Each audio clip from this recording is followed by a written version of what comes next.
ರಾಜಾದಿರಾಜ ರಾಜಗಂಭೀರ ಸುಕೃತ ಮಹಾರಾಜರಿಗೆ ಜಯವಾಗಲ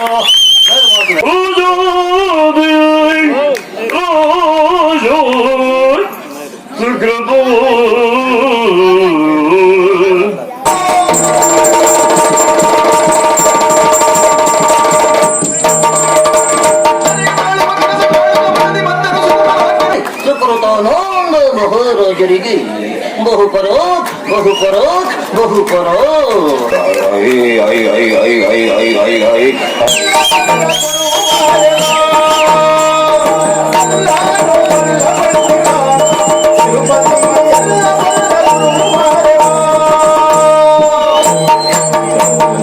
ಸಪ್ತಲೋಕ ವಾಸನಂತೆ ಸಪ್ತಲೋಕ ಬಲ್ಲನಂತೆ ಸಪ್ತಲೋಕ ವಾಸನಂತೆ ಸಪ್ತಲೋಕ ಬಲ್ಲನಂತೆ ಎಲ್ಲಾರ ಕುಣಿಸುವನಂತೆ ತಿರುಪತಿ ಎಲ್ಲಾರ ಕುಣಿಸುವನಂತೆ ತಿರುಪತಿ ಎಲ್ಲಾರ ಕುರುವು ಖಂಡಿತ ತಿರುಪತಿ ಎಲ್ಲಾರ ಕುರುವು ಖಂಡಿತ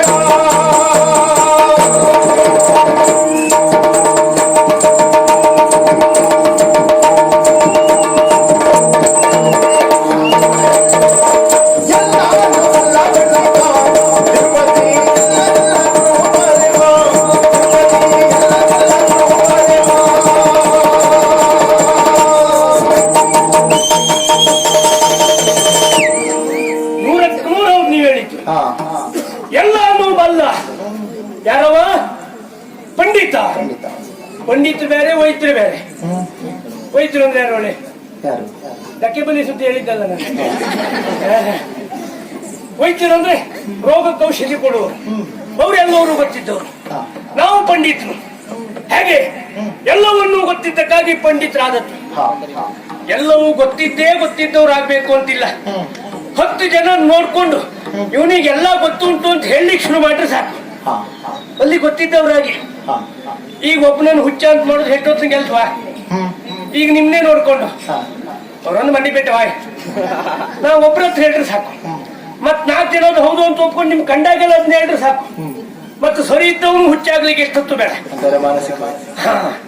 ಸರಿ ಇದ್ದವ್ರನ್ನೇ ಹುಚ್ಚು ಮಾಡ್ಲಿಕ್ಕೆ ಎಷ್ಟೊತ್ತು ಬೇಡ ಏನೋ ಗೊತ್ತಿಲ್ಲದೆ ಇದ್ದವನಿಗೆ ಎಲ್ಲ ಗೊತ್ತುಂಟು ಅಂತ ಮಾಡೋದು ಎಷ್ಟೊತ್ತು ಬೇಕು ಎಷ್ಟೊತ್ತಿನ ಕೆಲಸವಲ್ಲ ಹೊಗಳಿದ್ರೆ ಹೇಳಿಲ್ವಾ ಯಾರು ಯಾವ ಲೋಕಕ್ಕೂ ಗಂಡ ಆದಾರು ಹಾಗೆ ಹೊಗಳು ಒಂದು ತಂಡ ಬೇಕು ತಂಡ ಅಂದ್ರೆ ನಮ್ಮನ್ನ ಬೆಂಬಲಿಸೋರು ಬೇಕು ನಮ್ಮನ್ನ ಬೆಂಬಲಿಸೋರು ಎಲ್ಲಿವರೆಗೆ ಇರ್ತಾರೋ ಅಲ್ಲಿವರೆಗೂ ನಾವು ದೊಡ್ಡ ಜನ ಆಗೇ ಇರ್ತೇವೆ ಮತ್ತೆ ಇಷ್ಟು ಬೆಂಬಲ ಇದ್ರೆ ಇನ್ನೆಂತ ಇನ್ನು 50 ವರ್ಷದವರೆಗೂ ನಾನು ಹೀಗೆ ಇರ್ತೇನೆ ಅನ್ನೋದಕ್ಕೆ ನನಗೆ ನನ್ನ ಮನೆ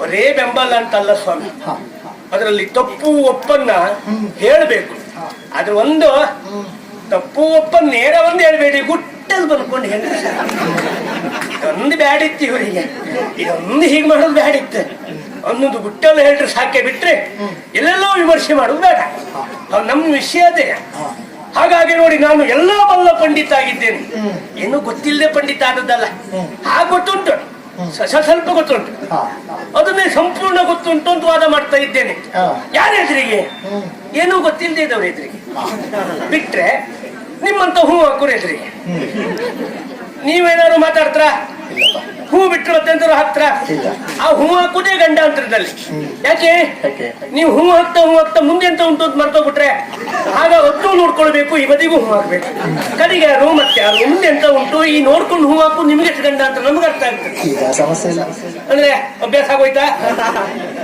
ಎಂಬಲ್ಲಿ ನೀವು ತಯಾರಾದ್ರಿ ಮಾರ್ರೆ ಅಂದ್ರೆ ಸುಳ್ಳು ಹೇಳುದು ನೀವು ಕಲ್ತ್ರಿ ಅಂತ ಆಯ್ತು ಈಗ ಕ್ಷಣದಿ ಅವನು ಬಂದನು ಇಷ್ಟ ಹೇಳುದು ಕಲ್ತ್ರಿ ಮತ್ತೆಲ್ಲ ಬಂದಾಗೆ ಮತ್ತು ಮುಂದೆ ನೆನಪಾಗ್ಲಿಲ್ವಾ ಅಲ್ಲೇ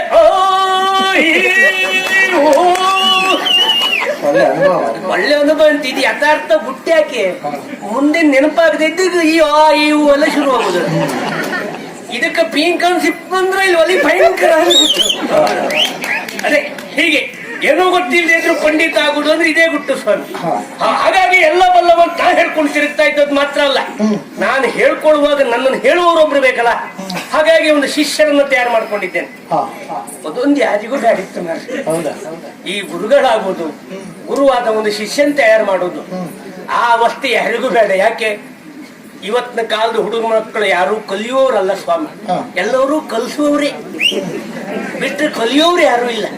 ಎಲ್ಲಾ ಬರುವಾಗ್ಲೇ ನಮಗೇ ಕಲ್ಸ್ಲಿಕ್ಕೆ ಬರೋದು ಬಿಟ್ರೆ ಮತ್ತೆ ಇಲ್ಲಿ ಬಂದ್ಕೊಂಡು ಕಲಿಯೋರು ಯಾರು ಇಲ್ಲ. ಎಲ್ಲ ಕಲ್ತ್ಕೊಂಡೇ ಬರೋದು. ನಾವು ಒಂದ್ ರೀತಿ ಮಾಡಿ ತೋರಿಸೋದು 10 ರೀತಿ ಮಾಡಿ ಮಾಡುವಂತ ಅಭ್ಯಾಸ ಇದ್ದವ್ರು ಅವರೆಲ್ಲ, ಗೊತ್ತುಂಟ. ಹಾಗಂತ ಇಷ್ಟೆಲ್ಲ ಮಾತಾಡ್ತಾ ಇದ್ ನಾನು ಯಾರು ಅಂತ ಗೊತ್ತಾಯ್ತಾ? ಆಗ್ಲಿ, ಯಾರು ಅಂತ ಗೊತ್ತಿಲ್ಲದೆ ಇದ್ರು ಇಷ್ಟೊತ್ತು ಹೂ ಹಾಕರಲ್ಲ ಮಾರ್ರೆ. ಅದೇ ಸಮಾಧಾನ.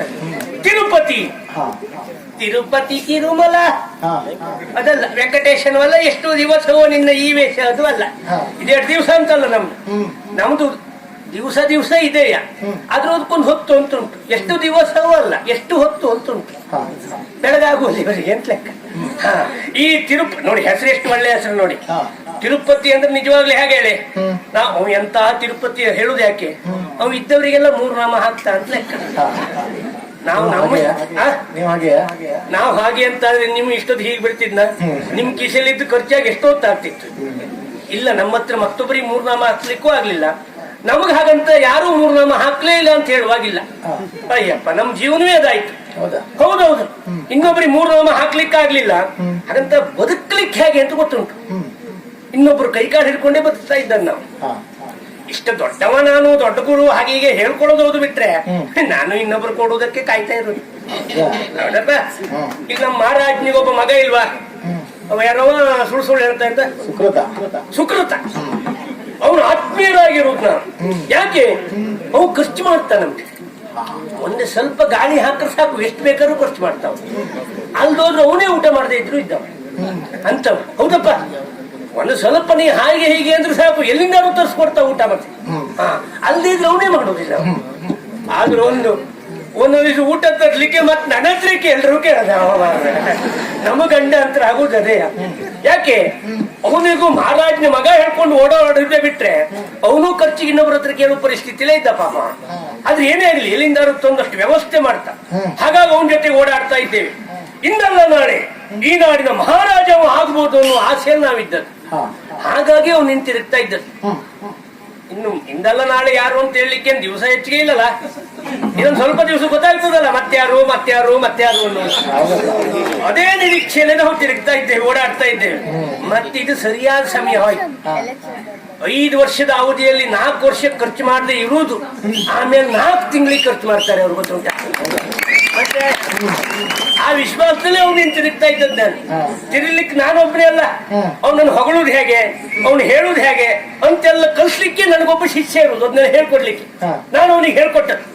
ನಾ ತಿರುಪತಿ, ನನ್ನ ಶಿಷ್ಯ ಗೋಕರ್ಣವ, ಅವನು ಗೋಕರ್ಣವೂ ಅಲ್ಲ, ಶಾಸ್ತ್ರನೂ ಅಲ್ಲ, ಅಥವಾ ಪಾಂಡೇಶ್ವರೂ ಅಲ್ಲ. ಕರೀತೆ ಗೊತ್ತಾಗ್ತದೆ ನಿಮಗೆ. ಶಿಷ್ಯ ಸತ್ತವನೇ ಮನುಸಾಯಿ ಸಾಗಿಸಲು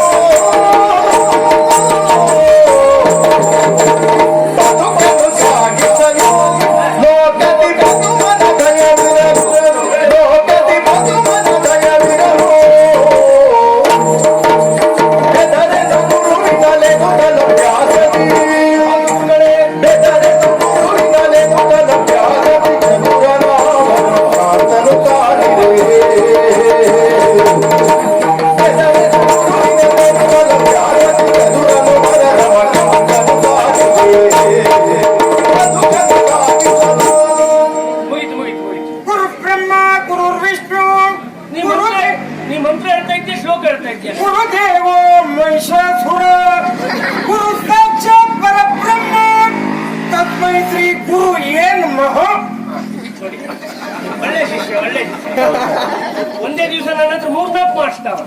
ಮಹಿಷಾಸುರ, ವಿಷ್ಣು ಎಲ್ಲ ಮಾಡ್ಬಿಡ್ತಾವ.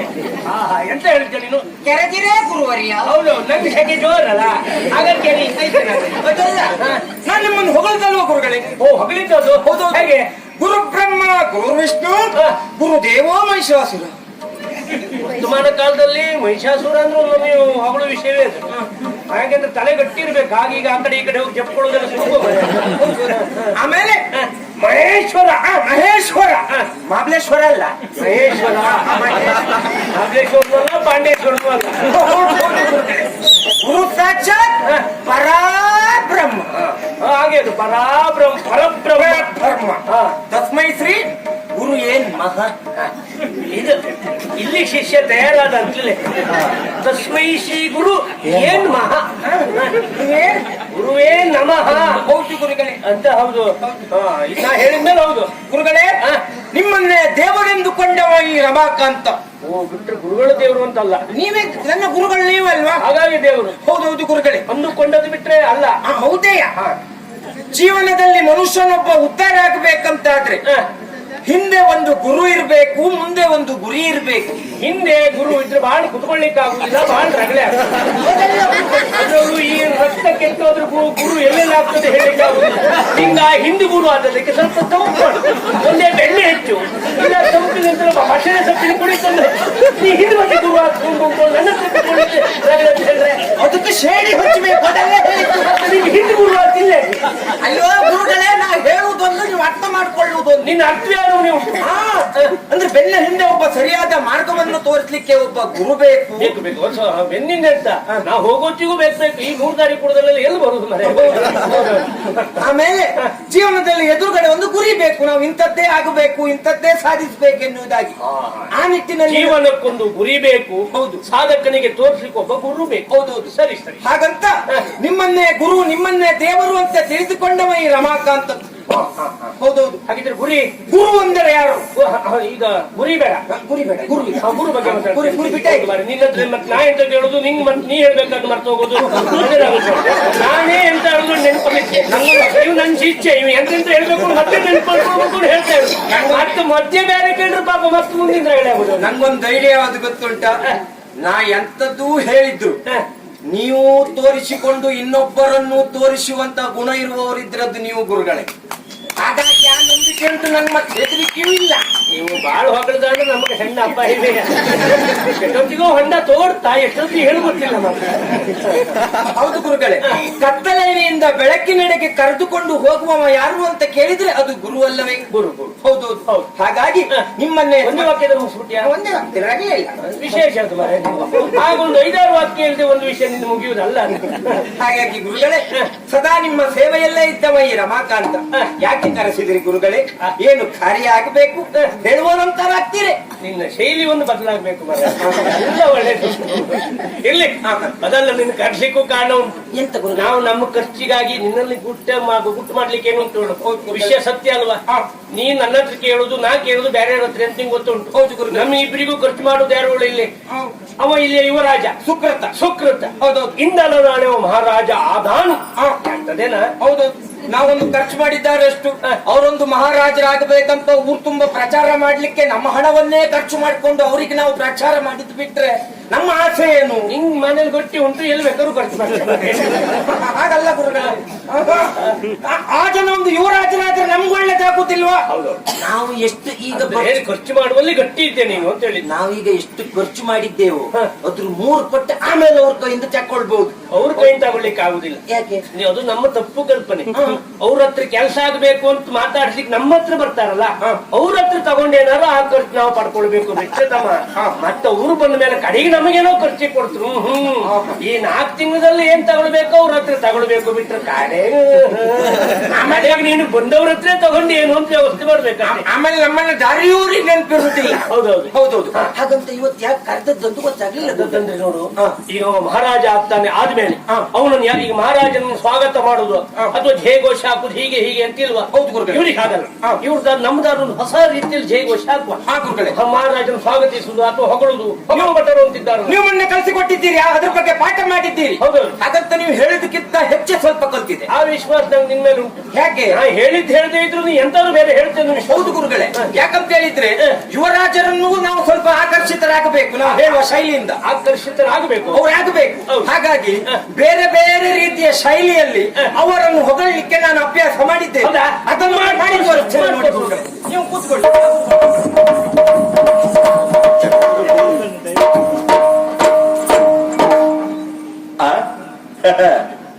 ರಾಜಾಧಿರಾಜ, ರಾಜಮಾರ್ತಾಂಡ, ರಾಜವೈರಿಕಜ ಸಿಂಹ ಶ್ರೀ ಶ್ರೀ ಶ್ರೀ ಶ್ರೀ ಸುಕೃತಾನಂದ ಮಹಾರಾಜರಿಗೆ ಬಹುಪರಾಕ್ ಬಹುಪರಾಕ್ ಬಹುಪರಾಕ್. ಇದು ಒಂದು ಶೈಲಿ ಗುರುಗಳೇ.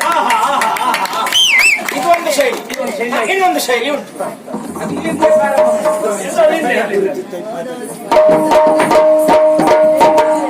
ರಾಜಾದಿರಾಜ ರಾಜ ಮಾರ್ತಾಂಡ ಐರಿಗಜ ಸಿಂಹ ಸ್ವರೂಪ ಶ್ರೀ ಶ್ರೀ ಶ್ರೀ ಸುಕೃತಾನಂದ ಮಹಾರಾಜರಿಗೆ ಬಹುಪರಕ್ ಬಹುಪರಕ್ ಬಹುಪರಕ್. ಗೊತ್ತಾಯ್ತಲ್ಲ?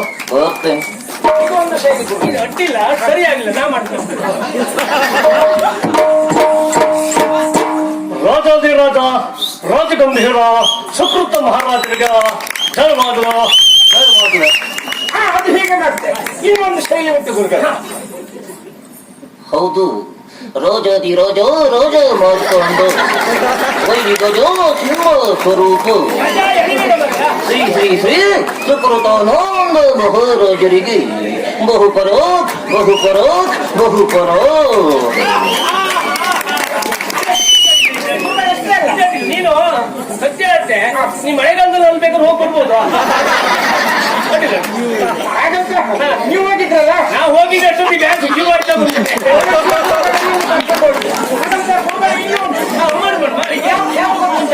ಇನ್ನು ಮಹಾರಾಜನನ್ನು ಹೊಗಳಲಿಕ್ಕೆ ಹೋಗಲಿಕ್ಕೆ ನಮ್ಮ ಭಾಗವತರು ಬೇಡ. ಅದನ್ನು ಆ ಕೆಲಸ ನಾನೇ ಮಾಡ್ತೇನೆ. ಬೇರೆ ಬೇರೆ ಭಾಗವತರ ಶೈಲಿಯಲ್ಲಿ ಮತ್ತೆ ಅವರು ಹಣ ನಾವೇ ತಕೊಂಡ್ರೆ ನಾ ಯಾರದ್ದು ಹೆಸರು ಹೇಳುವುದಿಲ್ಲ. ಒಬ್ಬೊಬ್ಬರು ನಾವು ಮಾಡಿ ತೋರಿಸ್ತೇನೆ ನೋಡಿ.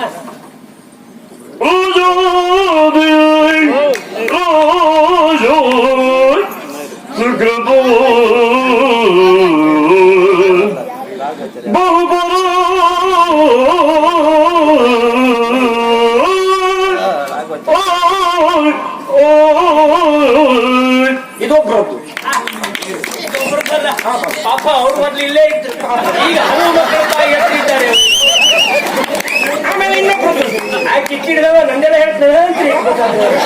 ಹಾಗೆ ಇನ್ನೊಬ್ರು ಬಂತು, ಅವ್ರನ್ನ ಕರ್ಸೋದು ಬೇಡ, ಮತ್ತೊಬ್ರು ಮಾಡಿ ತೋರಿಸ್ತಾರೆ. ತುಮ್ ತೆನ ದಿನ ತುಮ್ ತೆನ ರಾಜಾದಿರಾಜ ರಾಜಾದಿರಾಜ ಸುಕೃತಾನಂದ ಪ್ರಭುಗೆ ಬಹುಪರಕ್ ಬಹುಪರಕ್ ಬಹುಪರಕ್ ಬಹುಪರಕ್.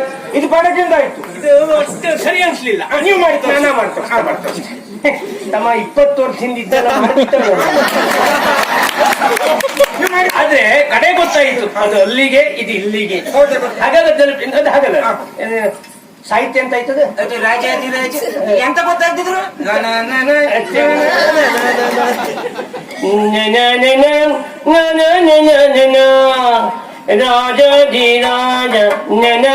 ಸಾಹಿತ್ಯ ಗೊತ್ತಾಗೋದಿಲ್ಲ.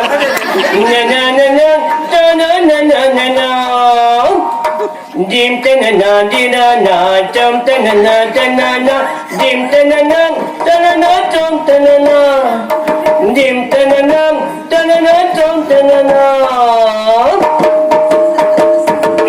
ಇನ್ನು ತೆಂಕಿದ್ದುಂಟು ಕೂಗಲ, ಕೊನೆಯದಾಗಿ ತೆಂಕಿದ್ದು. ಇನ್ನೂ ಸುಮಾರು ಜನ ಇದ್ದಾರೆ ಬಿಡುಗಡೆ.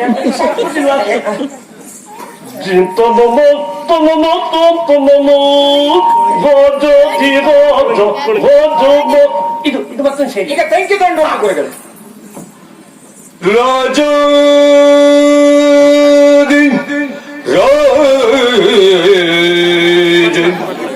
ಸುಕೃತ ನಂದ ಮಹಾರಾಜ ಬಹುಪರ ಬಹುಪರ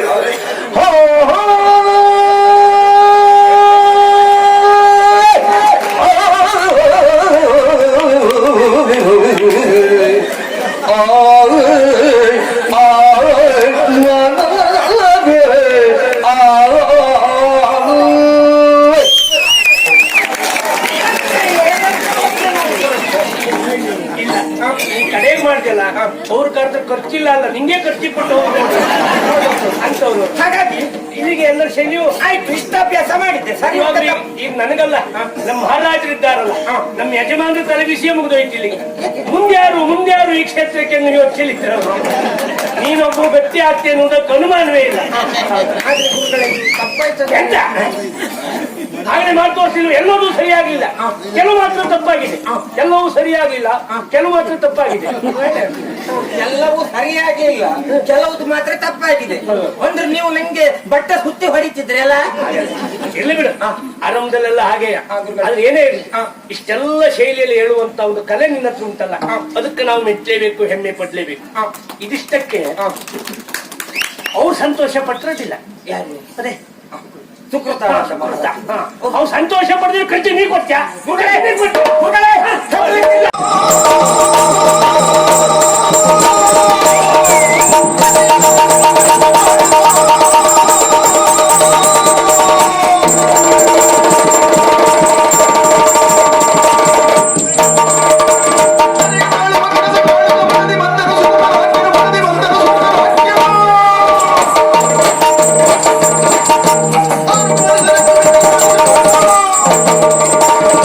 ನಂದನಾವತಿಯ ಮಹಾರಾಜ ರಣವಿಕ್ರಮ ಪ್ರೀತಿ ಪಾತ್ರ ಸುಕುಮಾರ. ಹೆಸರು ಸುಕೃತ. ಎಂತ ಅದು ಮಾತು ಅಂತ ಮಾಡಿದ್ರ? ಅದಲ್ಲ, ಆದ್ರೆ ಹೇಳಿಕೊಳ್ಳುವಲ್ಲಿ ಆ ಸಂತೋಷ ನಮಗಿಲ್ಲ ಅಂತ. ರಾಜಕುಮಾರ ಹೌದು, ರಾಜಮನೆತನ ಹೌದು, ವೈಭವದಿಂದ ಜೀವನವನ್ನ ಸಾಗಿಸಬೇಕಾದಂತಹ ಸ್ಥಿತಿಯು ನನ್ನದಿರಬೇಕಾದದ್ದು ಹೌದು. ಎಲ್ಲಾ ಪ್ರಶ್ನಾರ್ಥಕವೇ ಬಿಟ್ರೆ ಒಂದಕ್ಕೂ ಉತ್ತರ ಇಲ್ಲ ಸ್ವಾಮಿ. ಹೌದಪ್ಪ. ಇಲ್ಲದೆ ಹೋದ್ರೆ ಹುಟ್ಟಿರುವಂತಹ ಒಬ್ಬ ಮಗ ಗುರುಕುಲವನ್ನ ಸೇರಿ, ಅಂದ್ರೆ ಉಪನಯನ ಸಂಸ್ಕಾರವನ್ನು ಮುಗಿಸಿ ಗುರುಕುಲವನ್ನ ಸೇರಿ ವಿದ್ಯಾಭ್ಯಾಸವನ್ನು ಪೂರೈಸಿ ಆ ಬಳಿಕ ಆಲಯವನ್ನು ಸೇರಬೇಕು. ಇದು ಕ್ರಮ. ನನಗೂ ಉಪನಯನವೇ ಆಗಲಿಲ್ಲ. ಹಾಗಂತ ಇಷ್ಟು ದೊಡ್ಡ ಆಗಿದ್ದೇನೆ ನಾನು. ಅದರ ಅರ್ಥ ಗುರುಕುಲಕ್ಕೂ ನಮ್ಮ ಅಪ್ಪ ನಾನು ಕಳುಹಿಕೊಡ್ಲಿಲ್ಲ. ಹಾಗಂತ ಗುರುಕುಲಕ್ಕೆ ನಮ್ಮ ವಂಶದಲ್ಲಿ ಯಾರು ಹೋದವರಲ್ವಾ? ನನ್ನ ತಂಗಿ ಹೋಗಿದ್ದಾಳೆ. ಹೌದಪ್ಪ. ಭುವನ ಹೋಗಿದ್ದಾಳೆ. ಮನೆಯ ಯಜಮಾನಿಕೆ ಬರುವುದು ಅಥವಾ ಸಂಸಾರದ ಹೊರೆ ಹೊರುವುದು ಹೆಣ್ಣ ಗಂಡ? ನಮ್ಮ ಲೆಕ್ಕದಲ್ಲೆಲ್ಲ ಗಂಡು, ನಿಮ್ಮಲ್ಲಿ ಹೆಣ್ಣ? ಹನುಮಾನದಲ್ಲೇ ಕೇಳ್ತೀರಲ್ಲ. ಎಲ್ಲೆಡೆಯಲ್ಲೂ ಗಂಡೆ.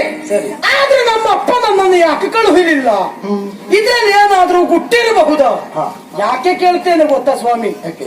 ರಾಜಕುಮಾರನಿಂದ ಬಳಿಕ ವೈಭವದ ಬದುಕನ್ನು ಸಾಗಿಸಿದ್ರೆ ತಪ್ಪ? ನಮ್ಮಲ್ಲಿ ಇರ್ತದೆ ಅಲ್ವಾ? ಆದ್ರೆ ಇದು ನಮ್ಮಲ್ಲಿ ಹಾಗಲ್ಲ. ಯಾವುದಕ್ಕೂ ನಮಗೆ ಕೊಡುವ ಪ್ರಶ್ನೆ ಇಲ್ಲ. ಖಂಡಿತ ಹೌದು. ಏನಾದ್ರೂ ಬೇಕು ಅಂತ ಅಪ್ಪನಲ್ಲಿ ಕೇಳಿದ್ರೆ ನೀ ದುಡಿದು ತಿನ್ನು ಅಂತ ಹೇಳ್ತಾನೆ. ನಾನು ಆಳಮಗನ ದುಡ್ಡು ತಿನ್ಲಿಕ್ಕೆ ಪ್ರಶ್ನೆ ಅಲ್ವಾ ಸ್ವಾಮಿ? ಯಾಕೆ ಹೀಗೆ? ಈಗ ಯಾವತ್ತೂ ಹಾಗೆ ನಾವು ಅಧಿಕಾರಿಗಳಿದ್ದೇವೆ ಎನ್ನುವುದು ನಮ್ಮವರಿಗಾದ್ರೂ ಸರಿಯಾಗಿ ಗೊತ್ತಾಗಬೇಕು ಅಂತಿದ್ರೆ ಅವ್ರೆಲ್ಲರಿಗೂ ಒಳ್ಳೆ ರೀತಿ ವ್ಯವಸ್ಥೆನ ಮಾಡ್ಬೇಕು. ನಾವ್ ವ್ಯವಸ್ಥೆ ಮಾಡ್ಬೇಕು ಅಂತಿದ್ರೆ ನನಗೆ ಖರ್ಚಿಗೆ ಬೇಕಲ್ಲ. ನನಗೆ ಕೊಡುವವ್ರ ಗತಿ ಅಂತಿಲ್ಲ, ನಾನು ಅವ್ರಿಗೆ ಖರ್ಚು ಮಾಡುವುದು ಹೇಗೆ? ಇದು ಪ್ರಶ್ನೆಯಾಗಿ ಉಳಿದಿದೆ. ಹಾಗಂತ ಇದಕ್ಕೆಲ್ಲ ಉತ್ತರ ಕೇಳಬೇಕಾ? ಅಪ್ಪನಲ್ಲಿ ಹೋಗಿ ಕೇಳಿದ್ರೆ ಯಪ್ಪ ಅವನು ಮುಖ ನೋಡಿದ್ರೆ ಹೆದರಿಕೆ ಆಗ್ತದೆ. ಅಯ್ಯಪ್ಪ, ಅವ ಬಹುಶಃ ನನಗ್ ಮಾತ್ರ ಅಲ್ಲ, ಅವ ಇಷ್ಟು ವರ್ಷ ಮಂತ್ರಿ ಮಂಡಳಿ ಇಟ್ಕೊಂಡವ್ರಿಗೂ ಸರಿ ಸಂಬಳ ಕೊಟ್ಟಿದ್ದಾನೆ ಅಂತ ನಾನೇನ್ ಖಂಡಿತ ಹೇಳುದಿಲ್ಲ. ಅವೆಲ್ಲ ಅವನೇ ಗಂಟು ಕೊಟ್ಟು ಬಹುಶಃ ಹೋಗ್ಬೇಕಿದ್ದು ತಗೊಂಡು ಹೋಗ್ತಾ ಅಂತ ಅದಕ್ಕಾಗಿಯೇ ಗಂಟು ಕಟ್ತಾ ಇದ್ದಾನ. ಇಲ್ಲದೆ ಹೋದ್ರೆ ನಾವು ವಿಚಾರ ಮಾಡ್ಬೇಕಾದ್ದೇನು ಹೇಳಿ? ಹುಟ್ಟಿದ ನನ್ನ ಮಗ ಸಂತೋಷದಿಂದ ಕಾಲವನ್ನ ಕಳೆಯಲಿ ಎನ್ನುವ ಹಾಗೆ ಪ್ರತಿಯೊಬ್ಬ ತಂದೆ ವಿಚಾರ ಮಾಡ್ತಾನೆ. ಅದು ನಮ್ಗೆ ಆ ಕಾಲವೇ ಹೌದಪ್ಪ. 4 ಜನರ ಒಟ್ಟಿಗೆ ನಾ ಸೇರ್ಲಿಕ್ಕಿಲ್ಲ, 4 ಜನರ ಒಟ್ಟಿಗೆ ಒಳ್ಳೆ ಮಾತಾಡ್ಲಿಕ್ಕಿಲ್ಲ. ಹೀಗಿದ್ರೆ ಸಂಸ್ಕಾರ ಕಲಿಯುವುದು ಹೇಗೆ ಸ್ವಾಮಿ? ದೇಶವನ್ನ ತಿರುಗು, ಕೋಶವನ್ನ ಓದು ಅಂತ ಹೇಳಿದ್ರಂತೆ. ಇದೆಲ್ಲ ನಾವು ಒಂದು ಓದಿ ತಿಳಿದದ್ದಲ್ಲ, ಎಲ್ಲ ಅಕ್ಕಪಕ್ಕದಲ್ಲಿ ಹೇಳ್ತಾ ಇರ್ಬೇಕಿದ್ರೆ ಇದು ಹೌದು ಅಂತ ತಿಳ್ಕೊಳ್ಳು. ನಮ್ಮ ಪರಿಸ್ಥಿತಿ ಅಲ್ಲಿ ಬಂದಿದೆ. ಗುರುಮಠಕ್ಕೆ ಹೋದ್ರೆ ಗೊತ್ತಾಗ್ತಿತ್ತು, ಕಳಿಸ್ಲೇ ಇಲ್ಲ ಹೋಗುದು ಎಲ್ಲಿದು. ಹಾಗಾಗಿ ಆದ್ರೆ ಏನ್ ಮಾಡೋಣ? ಹೇಳ್ಕೊಳ್ಲಿಕ್ಕೆ ಮಾತ್ರ ರಾಜ್ಕುಮಾರ್ ಅಂತ ಹೇಳ್ಕೊಡುದು, ಇಲ್ದಿದ್ರೆ ನಮ್ ಜೊತೆಗಿದ್ದವರು ನಮ್ಗೆ ಗೌರವ ಕೊಡುದಿಲ್ಲ. ಆ ಜಾತಿಯ ಪರಿಸ್ಥಿತಿ. ಹಾಗಂತ ನನ್ ಜನವೇ ಇಲ್ವಾ? ಜನ ಇದ್ದಾರೆ, ಜನ ಇದ್ದಾರೆ, 2 ಜನ ಇದ್ದಾರೆ, 2 ಜನ ನಾವು. ತಿರುಪತಿ ಅಂತ ಒಬ್ಬ, ನಮ್ಗೆ ಏನಾದ್ರೂ ಅಲ್ಪ ಸ್ವಲ್ಪ ಖರ್ಚಿಗೆ ಬೇಕಿದ್ರೆ ಅವನೇ ಕೊಡುದು. ಹೌದೌದೌದು. ಹಾಗಂತ ಅವನು ಸೇರ್ಕೊಂಡ್ರೆ ಮಾತ್ರ ನಮ್ ಬೆಲೆ ಬೇಯುದು, ಇಲ್ದಿದ್ರೆ ಎಂತದ್ದೂ ಇಲ್ಲ. ಎಂತ ಮಾಡುದು ಹೋಯ್, ಅವನಲ್ಲಿ ಎಲ್ಲಾ ದಿನ ಕೇಳಲಿಕ್ಕೆ ಬೇಸರ.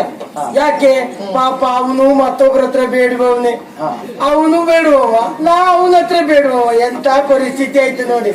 ಆದ್ರೆ ಉಪಾಯ ಇಲ್ಲ. ನೋಡುವ, ಎಲ್ಲ ದಿವಸನೂ ಕೇಸರಿ ಬಾತ್ ತಿನ್ಲಿಕ್ಕೆ ಆಗ್ತದ?